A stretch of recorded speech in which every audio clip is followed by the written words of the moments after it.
Meditación con el Padre Eduardo Hayen, director de Periódico Presencia. ¿Qué tal? Muy buenos días.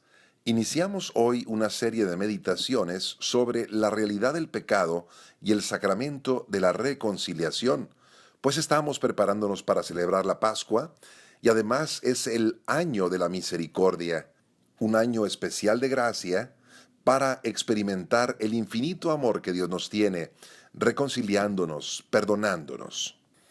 En ciertas partes del mundo, especialmente en Europa, se escucha hablar de que el sacramento de la confesión está en crisis. Al decir crisis, queremos decir que pocos se confiesan. Pero ¿cómo es posible, nos preguntamos, que pueda un sacramento instituido por Jesucristo haber entrado en crisis? ¿Será que ya no necesitamos más el sacramento de la reconciliación? Eso sería totalmente absurdo, puesto que los sacramentos son fuentes inagotables de gracia, y los hombres de todos los tiempos los necesitan. Más bien deberíamos de hablar de una crisis no del sacramento, sino de nuestra fe o de la vida cristiana, en donde se va disolviendo el sentido del pecado y la distinción entre el bien y el mal. A nadie sorprenda que el sacramento de la reconciliación sea muy atacado, puesto que desde el principio, cuando Jesús hablaba del perdón de los pecados, decían: pero ¿por qué habla éste así? Está blasfemando. ¿Quién puede perdonar los pecados si no solo Dios? Desde entonces y en diversos momentos de la historia, las fuerzas del mal han atacado el sacramento de la reconciliación y a veces han hecho mucho daño. Pensemos simplemente en la Reforma Protestante, diciendo nuestros hermanos separados que basta confesarse solamente con Dios, y entonces tiraron a la basura todos los confesionarios. Pero en otros momentos de la historia, la confesión muestra ser un árbol frondoso, vigoroso, que revitaliza la vida de la iglesia. Pensemos en el santo cura de Ars o en el padre Pío, cómo ellos hicieron de sus confesionarios faros esplendorosos de luz y fuentes inagotables de misericordia.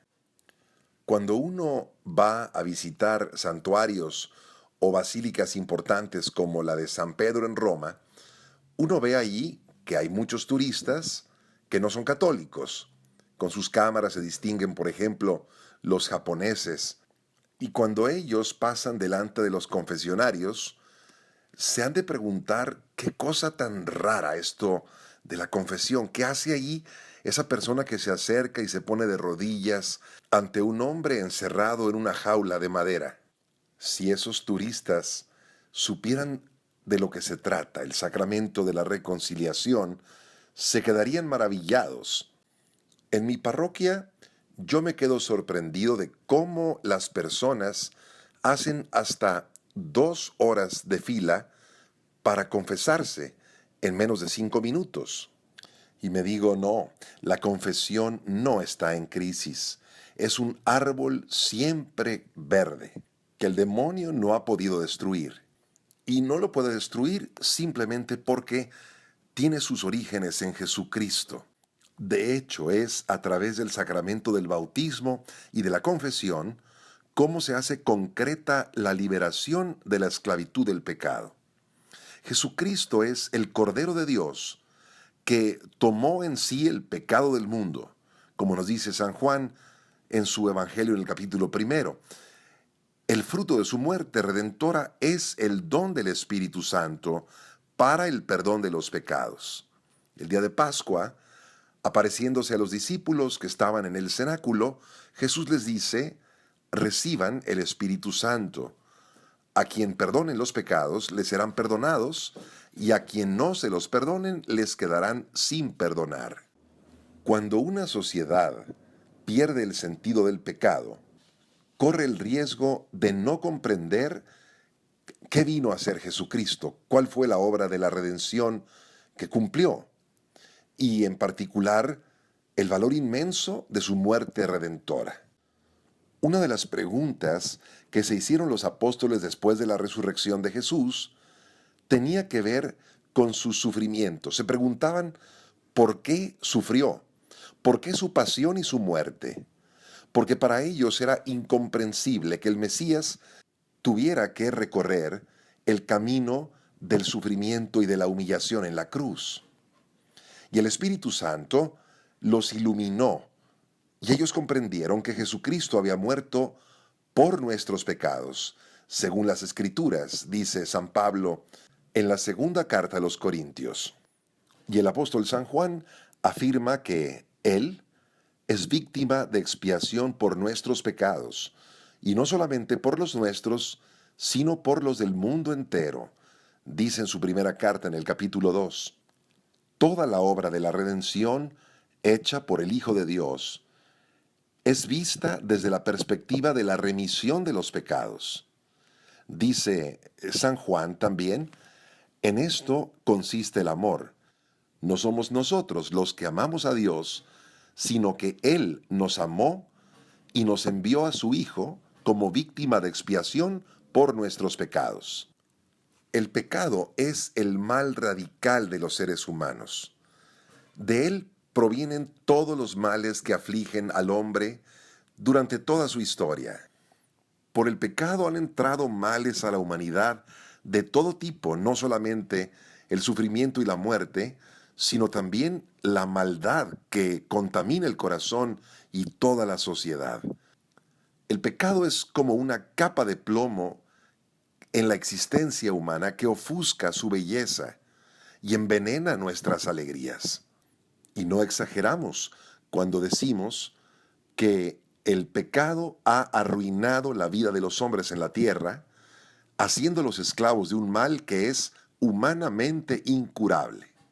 Y en el fondo de este abismo tenebroso se mueve el primer pecador, es decir, el ángel rebelde, que mediante el pecado hace a los hombres esclavos de su reino de muerte. La liberación del mal es entonces la máxima aspiración de los hombres de todos los tiempos, pero no pueden conseguirla con sus propias fuerzas. Ni siquiera podemos dominarlo, mucho menos erradicarlo. Los seres humanos hemos hecho grandes conquistas en el ámbito material, pero nos resbalamos siempre cada vez más abajo en el plano espiritual y moral. Qué grande entonces es la misericordia de Dios cuando contemplamos el sacramento de la reconciliación que Dios mismo nos ha regalado. Este sacramento significa algo muy simple.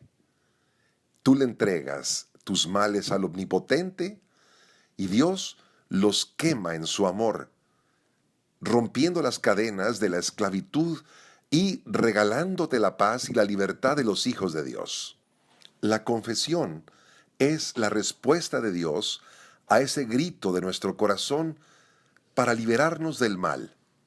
Es una fuente de libertad, de paz y de alegría, sin la cual el hombre continúa gimiendo y llorando bajo esta dictadura insoportable del pecado. Y Dios nos pide algo muy sencillo: la humildad y la sinceridad del corazón, el arrepentimiento por el mal que hemos cometido y el propósito de una vida nueva. Hasta un niño puede darle a Dios todo ello.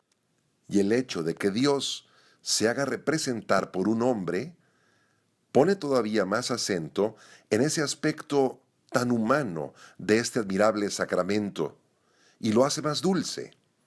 De hecho, la persona a la cual tú le manifiestas tus males es también una persona pecadora como tú, y por eso no tiene ningún motivo para maravillarse de tus pecados y menos para escandalizarse. Por todos estos motivos, vamos pues a adentrarnos en los siguientes días en la confesión como ese árbol cuyas raíces no morirán jamás. Que tengas muy bonito día. Paz y alegría en tu corazón.